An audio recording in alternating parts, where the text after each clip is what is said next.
And that was another Faggy Emo Kid song from Professor Plum's collection. I don't know if you caught on to the irony here, but I love Faggy Emo Kid music. Even though as much as I beat up on the emo mentality and how terrible that is for you in your social interactions, if you're going to be a rock singer, go emo, because I'll buy your album. I'll listen to you.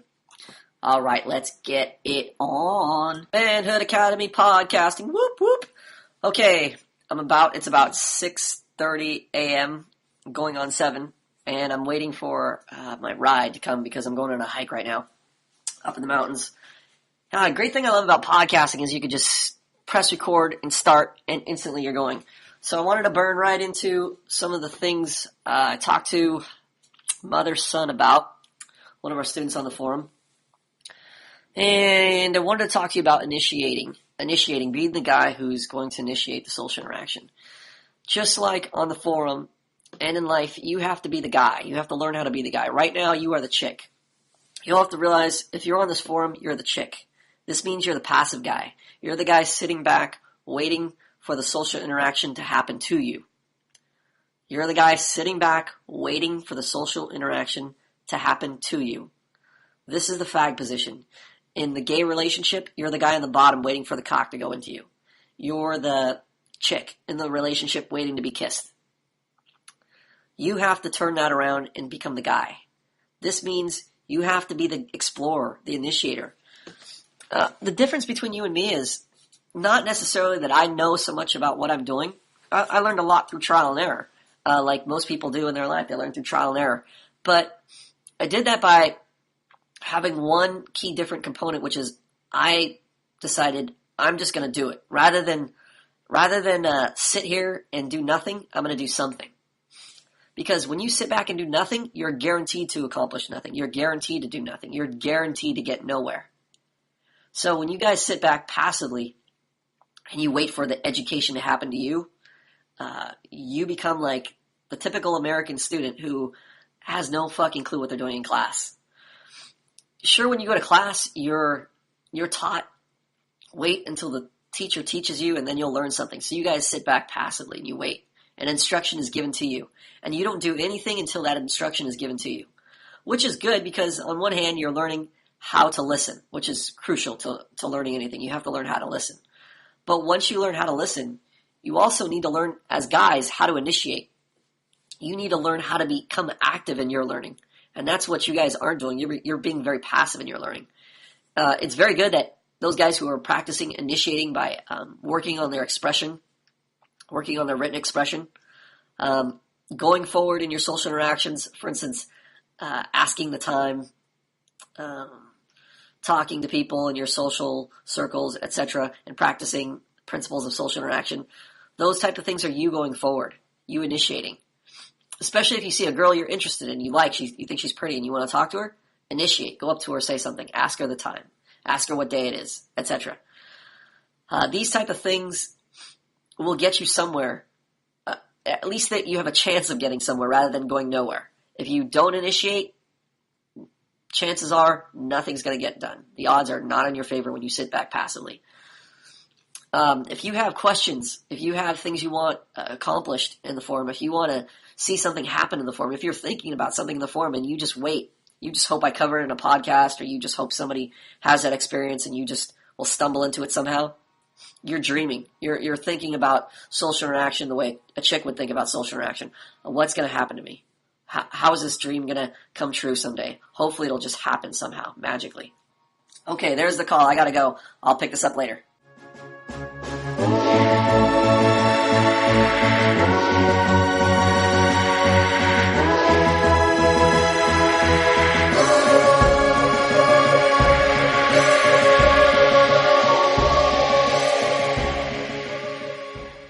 Okay, so back from vacation, that was wolves mating.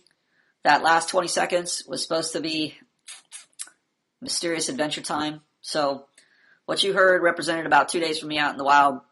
We did a bike trip. Well, it was half bike trip, half hiking trip.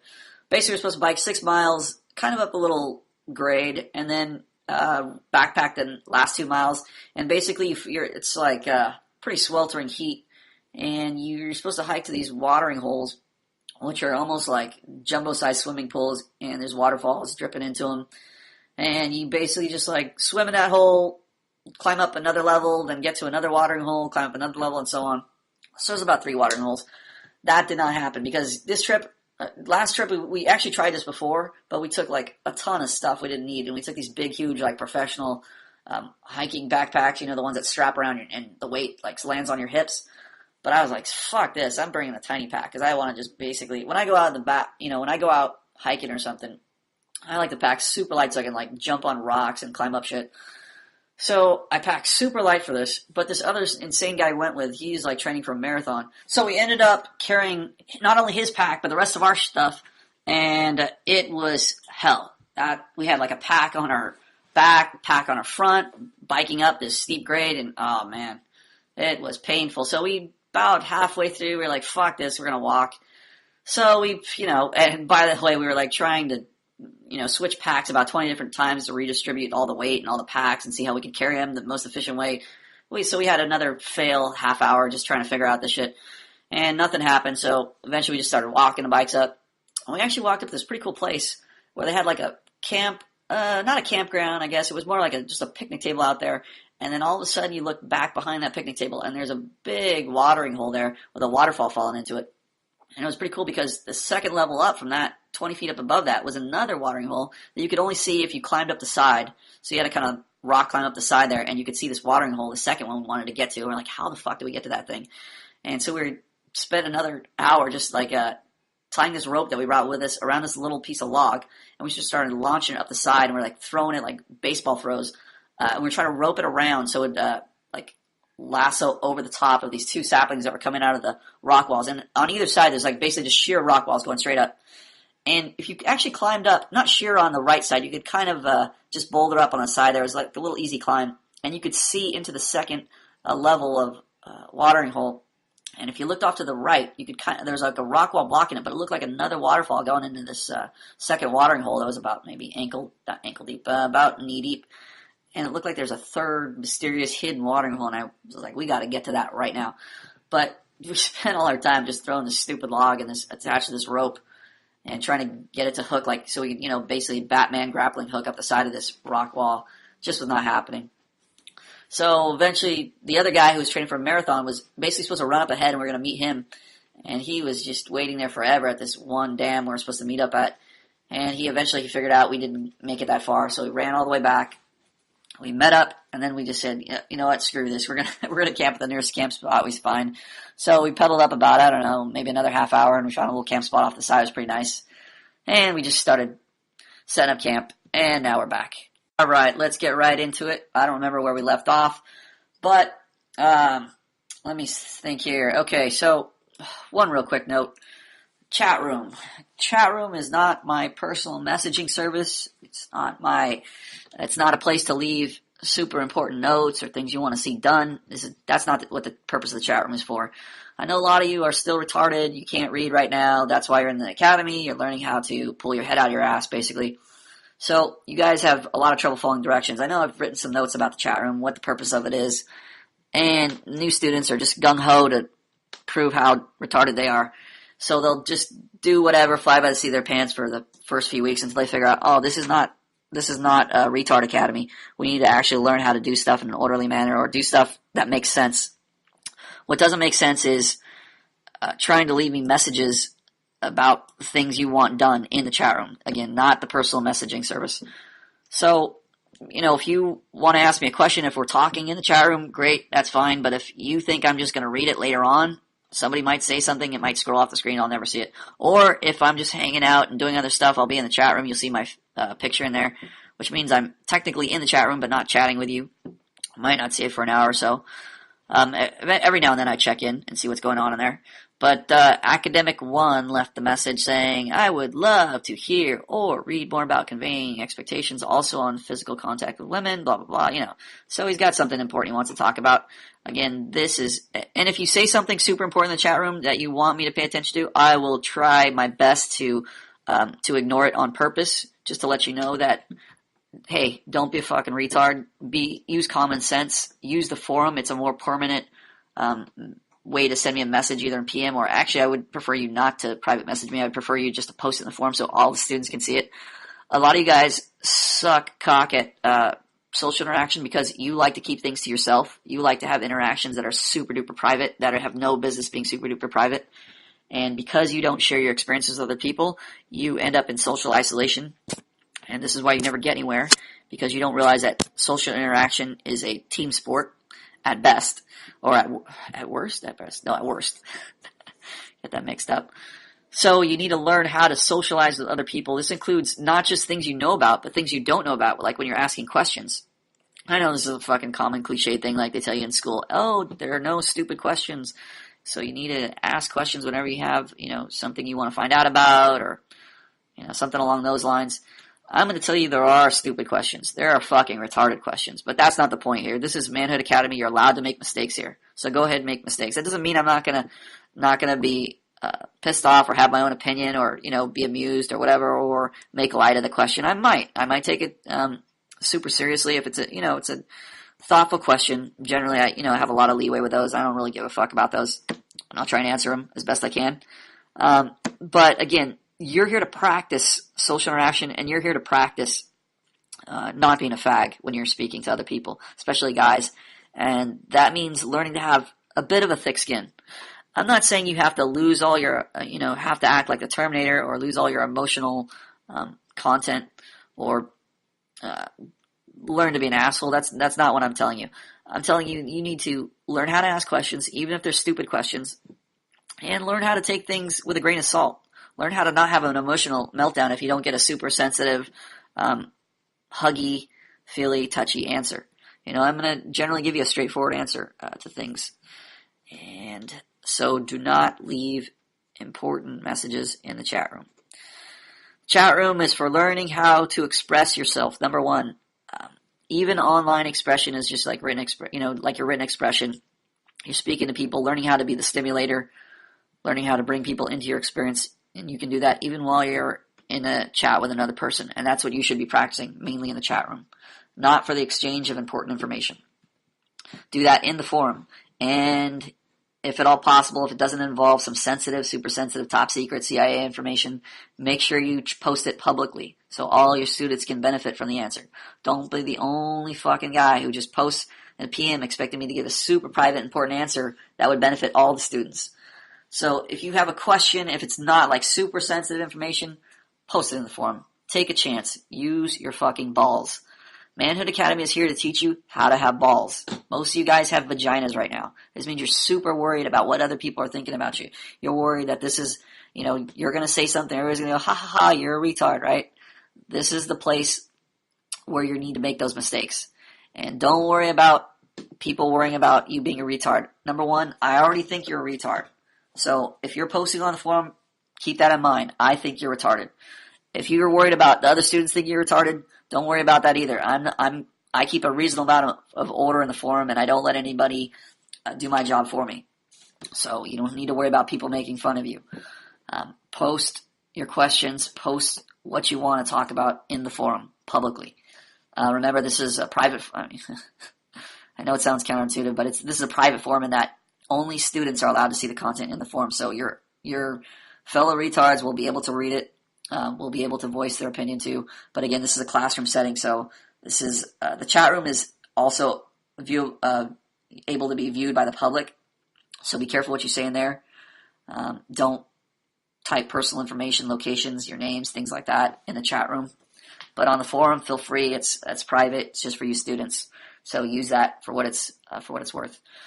Okay, let's go back to podcast notes. Clickety click, clickety click.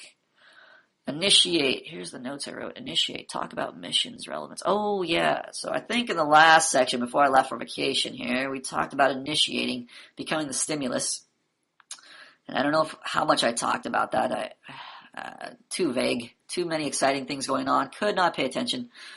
But let's talk about the missions. Okay, I know that Dr. Ladice gave you a hello mission or a say hi to people mission to start you off. And we actually had about 6 or 7 missions before this incarnation, our current incarnation of the forum, where now it's privatized for you students to enjoy.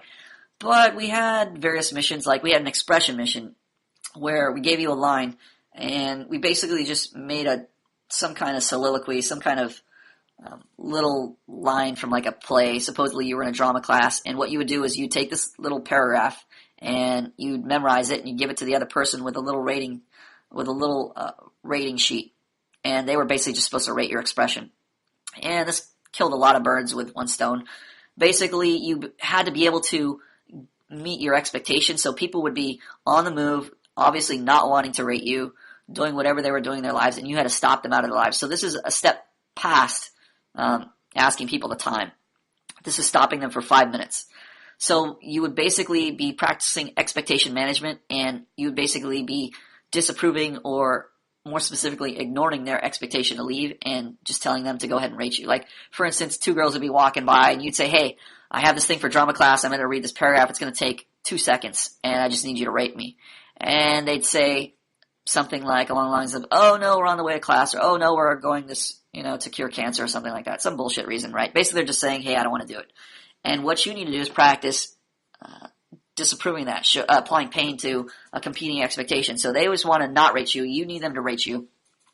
So you basically would just hand them the clipboard and go, oh, no, it'll just take 2 seconds. So basically you're ignoring their expectation, telling them no, and just handing them the clipboard to let them know that this is an expectation, your expectation, you expect it to happen. Your attitude is, it's going to happen. So if you just go, nah, it'll just take 2 seconds, here you go. Most people are going to go, okay, no problem. Because they are basically just giving you like an initial resistance. Like a lot of people just give you initial resistance. And so then you would read the paragraph. The other part of so that part is actually pretty crucial. It's expectation management, because you have people competing with their expectations. You're learning how to tell them no, how to disagree, how to get your expectation met. So how to give them your expectation again. So it's kind of like a little mini battle. Not much of a battle, but just like a little introduction to competing expectations and how to manage that competing expectation. So the second part was, we just wrote something stupid out, like you could get anything from like a soap opera or even make up your own line, just any paragraph.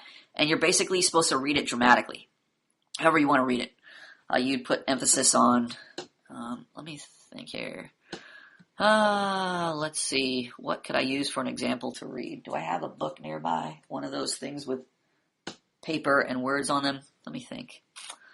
I'm drawing a blank. I'm trying to think of just something I could read real quickly to you. Charles Dickens. I don't know. I was thinking of that opening of Charles Dickens. I think it's A Tale of Two Cities, where he goes, it was the best of times, it was the worst of times. And so you're supposed to read this in a dramatic way, and they're supposed to rate your body language, your eye contact, whether you made it believable or not. And so you can practice your expression with people. And the more dramatic you make it, the better response you get from people. People really get into it, try to help you out. So you're practicing conveying your expression through your use of your body language, your eye contact, your voice inflection. Very crucial. This guy we went with on the trip is a very athletic guy, but his voice inflection amounts to this. He'd say, hello, how's it going? Let's go hiking. What's going on? And even he'd tell a joke like this. He'd say something kind of sarcastic, or he'd say something that was, I'd ask for, where's the peanut butter? And he'd say the peanut butter's in the fire. Oh, I was just kidding. Just in that same super monotone. So you can't tell, you have no idea what the fuck he's talking about, because his jokes are not separate from his normal expression. Like he could tell you, I'm on fire. Or he could tell you, I'm eating breakfast, and it would sound the same. So there's no difference in his voice inflection, which is near impossible to read, to understand what he's trying to convey to you. Whether he's trying to convey humor, sarcasm, enjoyment, pain, anger. He said something to me, and I was like thinking about it, because this waitress came by, and we were eating breakfast afterwards, and we went to this like cafe, and this waitress came by and said, hey, don't put stuff on the table. And so I put a ketchup bottle on that table next to me, and he picked it up and threw it on the table, and he said, damn it, she told you not to put stuff on the table. And I couldn't tell if he was joking or was genuinely angry or whatever, because he had the same voice tone the whole time. And so if you don't have any voice inflection, you can't convey your meaning to people in a clear way. That's very disorderly, very dysfunctional to have the same tone for every thing you're trying to express. Because there's no degree of importance. There's no degree of what you find when you're talking about breakfast versus somebody's somebody's trying to hurt you, or there's no varying degree of expression in your voice. If there's no vocal inflection, your meaning becomes very distorted. It just becomes it's like this numb monotone where you want to tune the person out because it's just all one. It's like listening to paint dry, the sound of paint drying. So you want to learn how to use your inflection to enhance, to emphasize points you're trying to make. If something's important, look, if you're angry, you have a natural anger reaction, you might yell or you might say something emphatically. Like, what the fuck is going on? Your vocal inflection raises to match the intensity of what you're trying to convey. You're trying to convey an intense emotion or an intense hatred or an intense fear or something. Your vocal inflection should spontaneously match that. And a lot of the problem comes from, again, your realization. Your realizations control a lot of your behavior. So if your perspective is that people are out to get you, or people are judging you harshly, everything that comes out of your mouth, and they're really caring and they're going to give it to you if you don't express it just right, your tendency will be to play generic man. You will let this monotone, boring expression come out of your mouth because you're worried about what other people are thinking of you. So when you start speaking, you're going to sound like a toaster oven with just no emotion in there, no vocal inflection. It's going to be super boring to talk to. It's like when you talk to nerds and there's like, yes, math class was amazing. Yes, let's go to the cafeteria to get lunch. It will be fun. It's like you're talking to the Terminator. So you want to avoid that. You want to practice emphasizing certain words, certain terms, using your body, widening your eyes, things that will enhance your expression. And also when something isn't that important, you'll do the same. And this is not so much, there is a technical side to it. If you're happy, you need to smile, practice smiling. There's that technical side to it where there's that physical signature of that expression, like a smile or a frown, or you're worried and your eyebrows go up in the middle.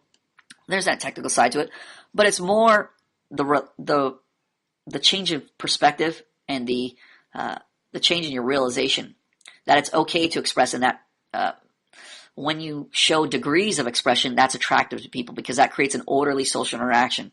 When you realize that frees up your mind to actually do it, and you stop monitoring yourself. You stop worrying so much about what other people are thinking of you when you're talking, and you're naturally able to get that inflection in there. You're more freer with your expressions, with your body language. Like take for instance when you're at home and there's nobody around and you're doing something, or maybe you talk to yourself when you're doing something, you're like, I need to hammer this nail in the wall. Fucking nail won't go in the wall. And you make expressions with your face and with your voice that you normally wouldn't make in front of a group of people or with other friends. And also even with your friends, you're a certain way. You have a certain freedom with your expression with your friends, your close friends, and with strangers that you just meet. You change almost. You freeze up. You start monitoring what you say, so you have less to say. And it's not necessarily that you have less to say, it's that your brain is frozen because it's worried about what people are thinking of you, so it starts monitoring itself. And when you start monitoring yourself, you freeze up and forget what you want to say, or it's almost like you have nothing to say. You blank up. People call you blank up. It's like the same thing happens for me when I'm recording a podcast. I'm looking at the vocal levels on the monitor, and I can see things change on the screen, and I get instant feedback from the screen. So when I'm talking, when you're looking at like an equalizer and you say something loud and it jumps up, the level shoots up real quick, I can see that, and that's very fucking distracting. So if I have that screen on while I'm podcasting, I'll blank out. I'll forget what I want to say, or I'll have nothing to say. Like sometimes I'm thinking about things I want to say. I got to organize this for content, and I can't just ramble on aimlessly, which I do sometimes, but I try to avoid that. Try to give you a decent amount of content, and so I'm monitoring what I'm saying, and that oftentimes makes me blank out. Like I forget what train of thought I'm on, or I just kind of mentally freeze up. So what helps me is if I just stop looking at the screen, or I turn away to the side, or I close my eyes and I'm talking, so I can think about what I'm trying to say versus monitoring what I'm trying to say. So it's kind of a similar reaction when you have when you're worried about what people think of you, you start monitoring what you're saying or how you sound, or you don't want to sound stupid, especially you don't want to look stupid in front of people. This is a huge problem. And this, is responsible for a lot of freeze-ups, for a lot of, dead spaces in your conversation when you're trying to think of things to say, to be interesting, to be funny, to be amusing, entertaining. And you're so worried about what the other person is saying that it just becomes a super uphill chore. And a lot of that has to do with your realization. You need to realize that being candid, being open, sharing your how you're reacting to things moment to moment, your reactions to all your experiences, those things are attractive. Those things create orderly social interactions. When you can create an orderly social interaction, that's attractive to somebody. Sharing your thoughts with somebody, sharing your thought process with somebody is very attractive. I know you might think, you might even be retarded in what you're thinking about, but you can convey that retarded thing attractively if you can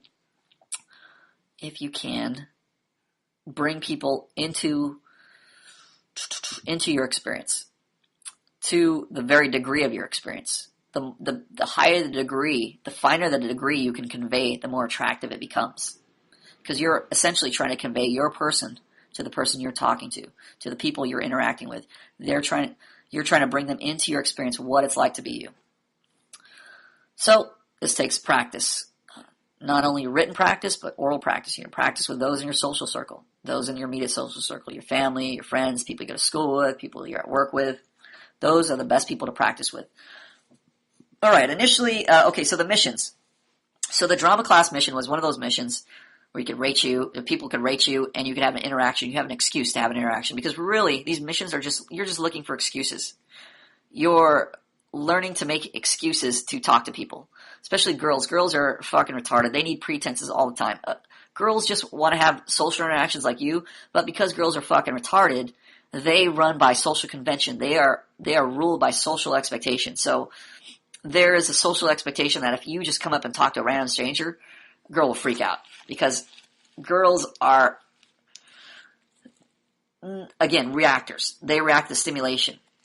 You provide the stimulation, and they are bound by the social cues. They are like marbles. They're like marble madness. You have to build a marble path around them, and they have to basically just roll around in it. Once you're done constructing it, they roll around in it, and they'll bump into the walls. They have to find the path that you create, and you have to take them through that path. They're just like a marble. You basically control the geography of the conversation. That's girls. So when you're creating that conversational geography, you have to let them know what the cues are, what to do, what it's right to speak, when it's not right to speak. You're controlling all that with your pain and pleasure. If you want them to say, like a lot of times I'm first talking to a girl, I know she's going to be just like talking to a tree log, so I'm going to have to tell her, I'm going to have to prompt her how I want her to respond. I'll be like, when I say this, you should act this way. When I say this, you should do this. Or even, if she says something blandly, I'll say, no, like this, see, with emotion. And I'll say it for her exactly how I want her to say it. Like if I say, I like you, and she says, oh, that's interesting. And it's either sarcastic remark, I'll say, no, that's retarded. I want you to say it this way. Or it's just a remark without emotion to it. I know she's worried about what I'm thinking of her. I'll say, no, I want you to say it like this. And when I open up, that opens up her. Girls respond to you. People respond to how you express yourself. So if you're open and willing to make a fool of yourself, quote, quote, fool of yourself, they will respond likewise and open themselves up. And it's not necessarily even that you're making a fool of yourself, because my perspective is I know what I'm doing in the social interaction. So even though it seems like I'm acting like a fool, I'm really just realizing that they will open up if I'm open. So if, for instance, like I say, I like you, and this girl says, oh, that's interesting. And I say, no, say it like this. Oh, that's so sweet. Oh, that's so wonderful. I can't believe you like me. It seems like I'm making a fool of myself, but really what I'm doing is I'm giving her the social cues. I'm letting her know it's okay to speak. It's okay. I'm comfortable with myself, so she should be comfortable with me. That's what I'm letting her know. That's the subtext of what I'm saying. And this comes across in that I'm conveying it comfortably. I'm not going crazy, blinking my eyes 100 miles a minute. I'm not jerking my eyes left and right at the speed of light. I'm just saying it at a very normal pace, in a very comfortable voice, like this. Hello, I'm Professor Plum, blah, blah, blah. Making her comfortable by being comfortable, by using comfortable language that's comfortable to me. So when I create this sense of comfort, she feels okay. It's okay to speak. He's okay to open up to. And this is what, when PUAs or pickup artists, whatever you want to call them, they talk about the comfort stage. This is what the comfort stage is. This is you getting the other person to open up. When you're candid, when you're open, when you're honest with your expression, people will respond to that and want to mirror that. They'll be like in awe of that you're so open. They're like, oh my gosh, that's so attractive. I wish I could be that open with myself. And they'll want to emulate that. So they'll go out on a limb and try to match your expression as best they can. Of course, if they don't have any training, they're going to be they're not going to be very proficient at it. But even then, like I shape the way I want people to talk to me. I create better social interactions with people because I realize they're short in certain areas, or they may have common problems, like they don't have any inflection in their voice, and I'll say, look, practice saying it like this. See, when you do it like that, see, I like that. That's attractive. That's hot. And girls will respond to that. They'll go, oh, and they'll think in their head, oh, if I say it this way with more emotion, with vocal inflection, if I'm freer with my expression, he's not going to judge me harshly. He's going to actually be turned on by that. He's going to like that. And they'll actually attempt to do that. And then I'll give them the pleasure response, like, see, that's hot. See when you did that? I like that. That's hot. And then that encourages them to be more expressive. So I'm busy shaping the way I want people to interact with me. I'm not a passive passenger in this conversation going, oh, fuck, this guy's boring, or this girl's boring, or this girl's stupid, or this guy has nothing to say. No, I'm going to shape them. Everybody has something to say. It's just that they don't have the training to say it.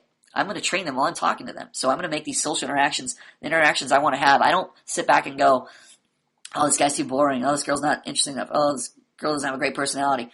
I take an active hand in shaping my social interactions, because otherwise you become like a picky eater.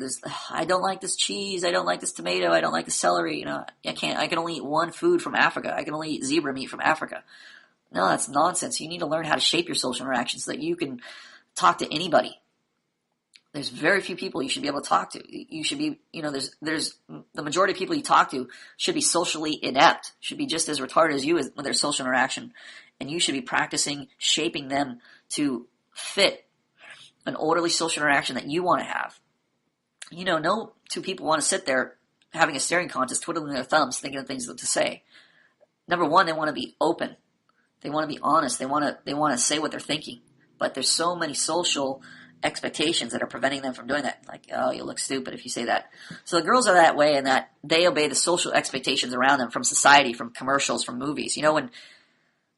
What's this movie I watched with girlfriend one time? 500 Days of Summer. That was it. It was this fucking stupid, retarded romantic comedy, and girls pick up their social cues from this. They see if a guy does this, he's weird. If a guy does this, he's cool. And this guy's a total fucking cocksucking faggot. This guy is just like, yeah, bro, what do you want? Oh, that's cool. Yeah, we should do that. He's just like the stuttering fuck. Total loser guy. And this is like a cool guy. This is supposed to be like a quirky, sweet, happy-go-lucky emo kid guy who takes all his social cues from the girl. So the girl is really the guy in this relationship. And it's funny because she's like a girl, but because he's such a fag, she is basically like a guy. And she's making like these suggestions like, let's do this funny, cute, quirky thing on the date. Oh, and look how cool I am. As a girl in her head, she's thinking, I'm so fucking amazing. But really, what she should be saying is, oh, this guy's such a flaming fag that he has no idea how to lead a social interaction, so I'm stuck thinking I'm cool because he has suggested nothing. He can do nothing on his own. So I'm basically leading him around by the hand in this conversation. So that's basically what's going on in 500 Days of Summer. You got this emo fag kid who is being led around by this chick, and he is totally incompetent.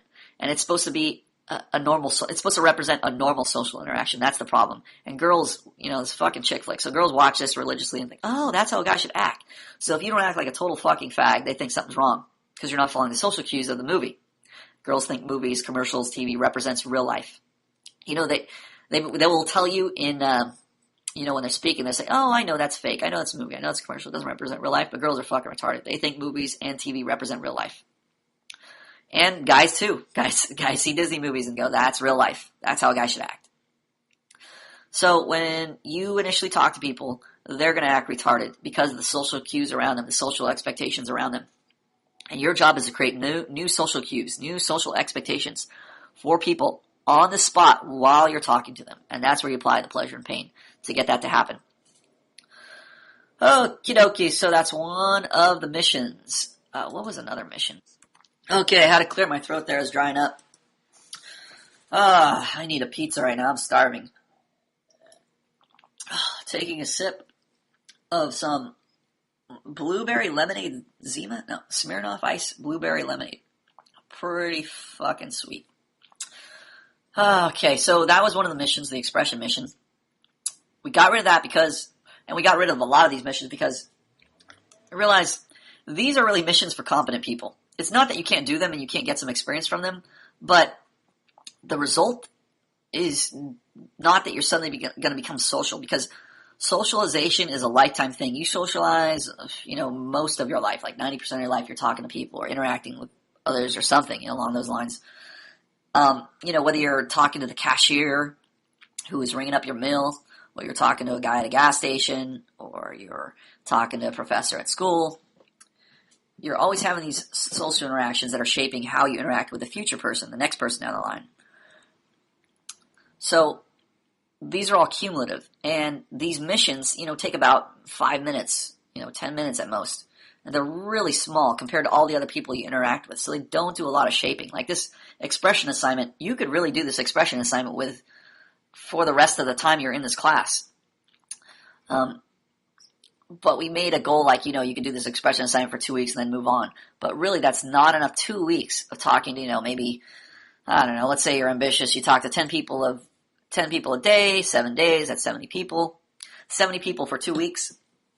That's, I don't know, because I don't have a human calculator.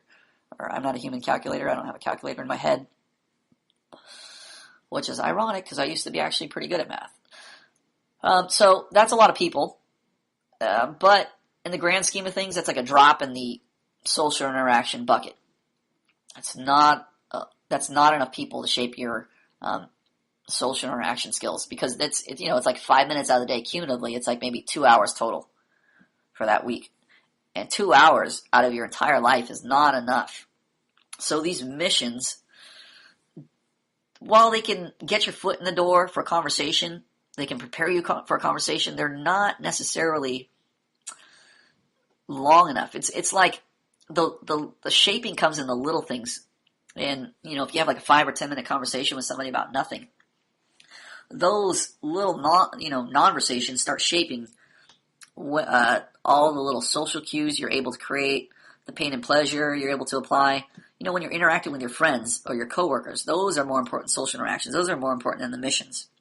So that's why we got rid of a lot of these missions, because these missions really compartmentalize social interaction, and social interaction was never meant to be compartmentalized. It's not like you're supposed to be working on expectation management here and expression here. No, when you're talking to somebody, there's always an expectation, an underlying expectation you have and they have. So you're always doing expectation management.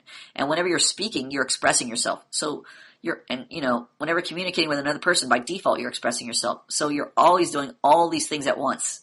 Social interaction is very dynamic.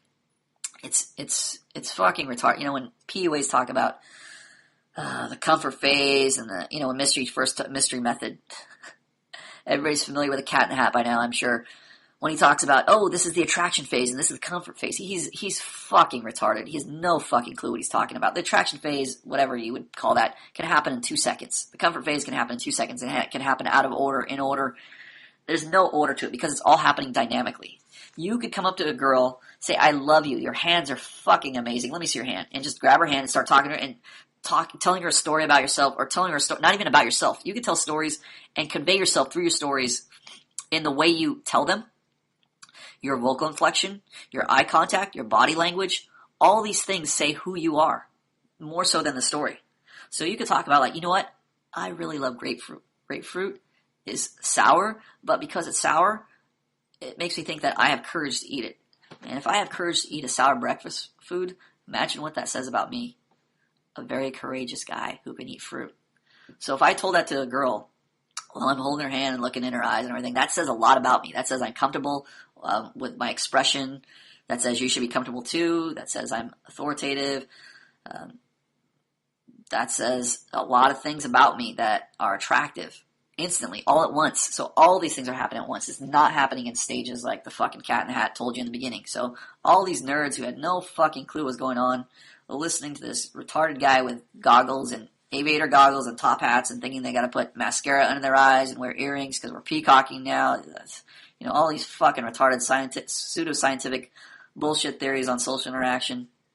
And I like actually getting these newsletters and reading them because they're so fucking ridiculous. Like I just got this one from Fail Systems. Love Systems.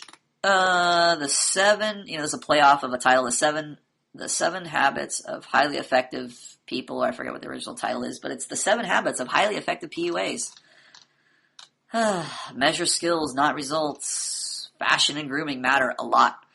Okay, if you've read my book, Magic Bullets, especially the chapter on fashion, then you already know this. Unfortunately, there are way too many people out there pretending that looks don't matter. Of course they do. These guys are fashion faggots. These guys have no fucking clue. And we prove this. I've gone out in Salvation Army wear, cost $5, and somehow managed to pull numbers from 2 girls. How did that happen? Because they don't understand how looks matter. Of course looks matter, but their emphasis on looks is just fucking retarded. They have no idea what they're doing. And they're talking about concepts like social authority, and they don't realize that. The clothing is conveying social authority. You're creating social cues for girls. Like if you wear a certain shirt, it says, according to how many commercials it's been in, how many movies it's been in, how people think about it in the fashion world, that shirt says you're important or not important. Because it's saying you're creating a social cue about that shirt. If you're the first person to create the social cue, your fashion becomes irrelevant. Like before Michael Jordan invented Michael Jordan shoes, Michael Jordan wear, Air Jordans, there were no Air Jordans. There was no social cue. He had to invent the social cue. How did he invent the social cue? He played great basketball. That's the social cue he created. You did something well, now you market it. If you want to be great at basketball, wear Michael Jordan shoes. He created the social cue for that. He created the multi-million-dollar empire. That's what you need to do. You need to preemptively create the multi-million-dollar empire with your with your $2 fashion outfit. Take your white shirt, take your jeans, your $2 outfit, and create the association made with that outfit. You have to be the person creating the social cues. You have to be the person bringing your authority to that outfit. How do you bring authority to the outfit? By not acting like a fag, by leading the social interaction. This is way more important than a fashionable outfit.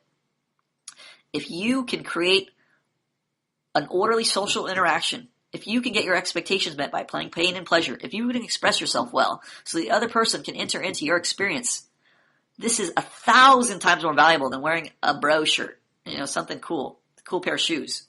These things will get you in the door, but an attractive personality is going to keep you in the door. Even attractive personality will get you in the door. Like the outfit I was wearing was fucking ridiculous. But I got in because I created the social cues immediately. I didn't sit back passively and go, what do you think of this stupid outfit I'm wearing?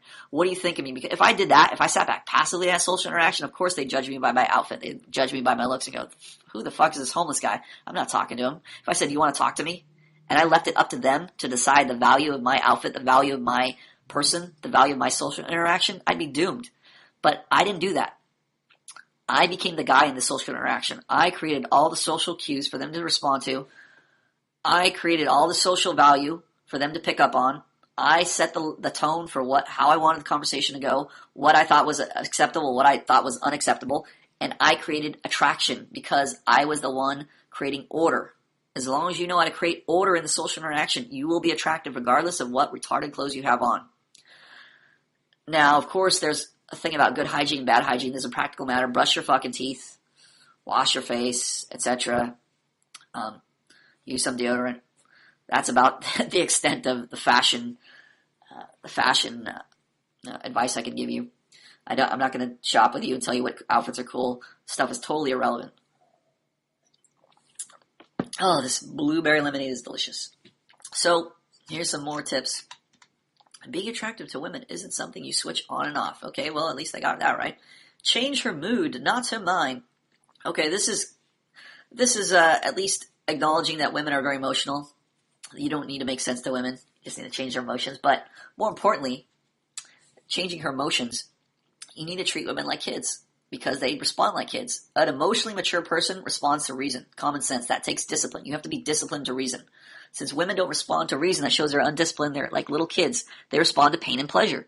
So when you fucking guys take 5 hours to explain why you should like me or why you did this that was wrong. Especially I love when when guys try to think they're gonna reason a girl into a decision, like a girl will treat you unfairly some way. She'll say you buy dinner, and then she'll buy dinner next time, and you confront her on it. She says, "I didn't say that," and you start trying to convince her logically. No, but you said this, and we said this, and we agreed on this, and you think you're gonna change your mind by reasoning with her.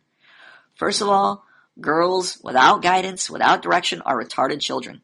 They respond to pain and pleasure. They do not respect you. They're like students in a classroom today in America. Students in classrooms today do not respect their teachers because the teachers do not know how to apply pain and pleasure. If you do not have discipline first in a classroom, if you do not have respect as a teacher in a classroom, all the learning in the world, doesn't matter if you're an eccentric, creative genius, a brilliant scientist, if you can't command the respect of the people in your classroom, your knowledge is going to go to waste. People are not going to listen to you. Because people that are immature, who are learning how to learn, respond to pain and pleasure. If you are trying to teach while you don't have the respect of the class, you're going to fucking fail. Guaranteed. This is why in this classroom, I'm very sure when you come in as students, you're very sure that I'm the teacher, you're the student. There's no buddy-buddy system here. There's no blurring of lines where I ask you, what do you think would be the best way to teach you? How should I shape this classroom to fit your needs? It doesn't happen that way. The reason why there are so many problems is because people are so incompetent. They start shaping things to unshaped students who have no fucking clue what they're doing. They ask them their opinion. This is the worst possible thing imaginable. And this is like chicks with good intentions. Oh, we just need to poll them and find out what they want. That's how they learn. Some people are visual learners. Some people are auditory learners. We need to speak to some and we need to show pictures to others. This is all bullshit. This is all fucking nonsense. If you have a classroom full of people, you tell them to put their hands on the table. You go like classic nun style and you go, look, listen, or I'm going to fucking hit your knuckles with this ruler. You will have bright, attentive students by the end of the week. Of course, you also have to know how to apply pleasure. When they do something right, you have to reward them. It's the same concept going on. Pain and pleasure shapes you, disciplines you, creates self-discipline where you are able to learn on your own. Without self-discipline, you aren't able to learn on your own. Oh, delicious blueberry lemonade. Down to hatch, niggas. Okay. So, you need to... Well, actually, there wasn't a point there. I'm just going over this stupid newsletter. Be on our newsletter for PUA tips. So I signed up for this PUA newsletter just to see what kind of bullshit they're putting out. It's not the first thing you say, it's the second. So many guys are worked up, blah, blah, blah. Okay, well, just skip that. Don't wait. There's no cliche that no one has death, blah, blah, blah, blah, blah, blah. No one ever wishes he'd waited longer than getting good. No one, blah, blah, blah. You have the power. You have the power to take that step today. Okay, enough nonsense. Let me delete that. Okay, that should be good. That's going on an hour. I'm going to post it up. So I hope you got something out of this. Oh, let me see if I can hit some other missions. Did I cover the point of why we took off the missions? Because they're just little blurbs, compartmentalized social interaction training that don't really train you in a full holistic way, which is our goal here. We're not going to just try and teach you how to manage your expectations here and how to, in the next phase, is to practice your expression. No, all these things should be happening at once at the same time. So that's kind of the reason why we took off the missions. And we also had like a mission that was creating congruence from incongruence, which was basically like when you get really good at social expectations or managing your social interactions, you create social expectations for people. And if you haven't noticed already, a lot of social expectations are retarded. They're just nonsense expectations. Like you should wear these, goth kids. You should wear these cool vampire outfits and you'll look cool. So this is a social expectation somebody created in their head and they're just passing on to other people. And other people are buying into it. It's like buying a cool pair of shoes or a cool outfit. You're going, oh, this outfit's so cool. I'll be cool if I wear this outfit. I'll have the social authority. When I wear this outfit, people will think of me a certain way. They'll respond to the social expectations created by this outfit. Whatever authority this outfit has, it's going to be transferred to me. And people are going to think of me this way. So we had this assignment where we were creating, once you get really good at expectation management, you would basically create your own social expectations from retardedness. So you would say something that was just stupid and you would make it okay. You're creating congruence. You would make that congruent. You would make it okay to say that. So let's say, for instance, you said the sky was yellow and it was blue. You would make it congruent to say that the sky was yellow. You would make it okay, normal. You would have to normalize that. So whatever way you would disapprove of their expectation, invalidate their expectation, apply pain to their expectation, and reinforce your expectation that the sky was yellow. You would do that to create congruence out of incongruence. So that was a more advanced mission, if you would call it that. And we had a bunch of these silly missions. We just decided were silly, weren't getting people anywhere because, again, trying to compartmentalize the social interaction instead of just practicing the little things, your expression, your daily interactions with people around you. The tough thing is going to be if you're so socially inept that you're isolated, you're on a social island that is like most likely self-imposed because you have few friends, you stay in as much as possible, you're going to have to start venturing out and practicing your social interaction. So you're going to be having to do things abnormally, which is creating social circles out of thin air. And that's where you're practicing talking to strangers. You know that asking the time from a stranger is really a pretense to create a social interaction with that stranger. You're actually doing an advanced assignment. You're creating congruence out of incongruence. It may be incongruent if everybody has cell phones, everybody has watches. There's no need to ask the time. There's a clock on every wall. There's no need really for you to ask the time from somebody. You could find out if you really wanted to from a computer, from the internet, the time. There's no reason for you to ask. But you're now creating congruence from incongruence. So you're really doing, depending on how you look at it, if you don't think that far ahead, you're just asking the time. But if you do think about it, you are doing an advanced mission. You are creating something, you're creating an okay social expectation. It's okay for you to ask the time. I don't remember anybody that's asking the time in years. So what you're doing is an advanced mission if you want to look at it that way. You're learning how to become congruent, how to make it okay to do what you're doing, how to normalize your behavior, even if it's abnormal behavior. How do serial killers become charming? They have to normalize their behavior. Or maybe they just blend in like chameleons. My point was, I was trying to make a point. It became stupid. But the point was, you're normalizing an abnormal approach to social interaction, what people commonly refer to as the cold approach, going up to strangers and talking to them, introducing yourself, getting into a social circle, and forming a social circle. You have to start somewhere. Might as well start with strangers. Now, generally speaking, you run into friends and family and, your coworkers know people or your friends know friends, and then you network with them, and it's just like a big fucking Facebook, a live Facebook, basically. Like, your friends know friends, and they add you. So now you're added. So I'm speaking in real life, not on the computer. So you know friends, they know friends, and so on and so forth until you have a community of friends. You have a social circle now.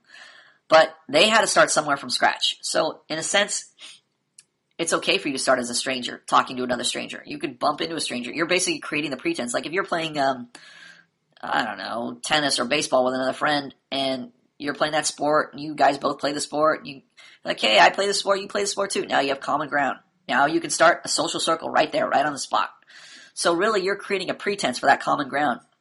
So you could go up to somebody, ask them the time, where's a good restaurant? Oh, there's Italian food over there. Oh, you like Italian food? I like Italian food. Boom. Now you have a reason to socialize. Now you have a social interaction. Now you're attempting to create a social circle. That's how social circles are started. Just like, instead of creating the pretense, people are very passive. They're like leaves in the water, just flowing where the flow goes. And they flow to work. Work is like a stream, and everybody's working in that same field. And they all meet people in the same field. If you're a lawyer, you meet people at law school, you meet other lawyers, and you meet judges, and whoever's in the legal field, and that's your social circle. That you don't step outside that social circle and all of a sudden socialize with construction workers. So people are very passive, and they end up letting the social circle happen to them. Because these little events that happen around it, like law school, it's a pretense to talk to other law students. A bar, a law school where law students hang out, that's a pretense to talk to other people in the legal profession. The court system, the other lawyers, that's all a pretense to talk to other people in the legal professions to create the social circle. So all you're doing is actively creating the social circle. You're actively creating the pretense to start the social circle. Whether you're in class and you see a hot chick, you're creating the pretense to sit next to her. We're in the same class. I'm just happen to be sitting by you. No, you thought she was hot. You want to talk to her. It's very simple. Once you become more proficient at social interaction, you'll realize how little these pretenses matter. They matter to you right now because you don't know how to manage your expectations. If you don't know how to manage your expectations, people, you're very, very much affected by people's disapproval. So let's say you ask the time, but your body language is so terrible, your voice inflection is so terrible, your eye contact is going all over the place, and you look like a serial killer. People are going to say, oh, this is a terrible social interaction. I hate this. This is making me feel awkward. This guy's weird. They might actually be rude enough to say, you're weird or something like that, right? Oh, this is weird. So they're setting the tone for the social interaction. They're deciding your value in the social interaction. But once you become more proficient, you get to decide the value. You realize that the pretense is meaningless. The pretense is stupid. It's just a reason to open your mouth, to start the social interaction so you can begin the social circle. Once you bring order to that social interaction, you start giving her the cues, what to do, telling what to do, what not to do, what to talk about, what not to talk about. Once you're comfortable leading that, then when you start talking to people, you realize, wow, when I thought these things were so important, these pretenses, I have to figure out how to sit next to this girl in class, I have to figure out how to be able to talk to this girl. You realize this is fucking nonsense. You can talk to anybody. People, as long as you start setting the social cues, as long as you start creating the social expectations first, people will respond to that, and they'll forget the reason why you're even talking to them. Like, I was in a shoe store with this girl, and I was with some other students who are doing whatever, and just because I'm there with the students, I have a pretense to be there. So that was my only pretense I needed, really. Even I need pretenses. I'm not immune to, feeling uncomfortable and just going up to a stranger, but right now, pretty much right now, it doesn't matter the reason. I can talk to anybody. It's not a big deal for me. It's because I realize when I'm talking, as soon as I start talking to them, it's just like a habit. It's just, you just realize you're the guy in the social interaction. And it has to do with a lot with your perspective and your realization. I'm the guy. I know what's going on in the social interaction. The girls don't know what's going on. They only look like they know what they're doing because girls are so used to putting up a front. Like, they're competent. They're put together. They know what they're doing. They know how to act. They really don't. Girls are so fucking insecure. The more girls you talk to, the more you realize how insecure girls are. When they act tough and they use these sarcastic comments, that's not because they're tough. That's because they're insecure. A lot of sarcastic people will use that sarcasm to try and one-up you, to have the comeback. They're fucking insecure as hell. That's why girls are notorious for that. That's why they try to say cool things without in the bars and stuff with their friends listening. They try to act cool because they don't feel cool. They feel really insecure inside. That's their defense mechanism. So the more you realize that, if you had that realization when you're talking to girls, you'd be like, these girls don't know what the fuck they're talking about. When they're trying to be cool, you'd realize, you're retarded. I know you're trying to be cool. And you can even point that out to them. That's really funny. You're a pretty cool person. These little things, once you let them know you're aware that they're retarded, and you let them know that you're in charge of the conversation, girls respond to that because they are naturally responders. So, I think that's long enough. I think I'm going to lose my voice if I talk anymore. So you got to learn how to create the social cues, the social expectations, and the more proficient you become, the more you realize the excuses, the pretenses to talk to people matter so little. They're so insignificant. Like I said, the only one you need is like, what time is it? That's all you need. Where's a good place to eat? That's it. That's all the excuse you need. You don't need to come up with these elaborate excuses in your head. The more elaborate the excuses in your head, the worse your social interaction is going to be, because you're already planning on, when you're dreaming up these elaborate excuses to talk to people, you're really going, how can I meet this person's expectations before I even talk to them? How can I make them feel so ultra comfortable that I go out of my way, I bend over backwards to make it okay to talk to them? You're already planning on meeting their expectations. This is already a fail from the start. So you got to learn that this is about me creating the social expectations for others to follow. And again, it helps if you have functional expectations. You can have dysfunctional social expectations and still get them met, still be attractive. But the more functional your expectation is, the long run it helps you out, because the more functional social expectations meet other people's needs. And that's the most attractive thing, when you can meet other people's needs in the social interaction. Thank you for tuning in to the Manhood Academy podcast. Whoop, whoop, whoop. See you next time.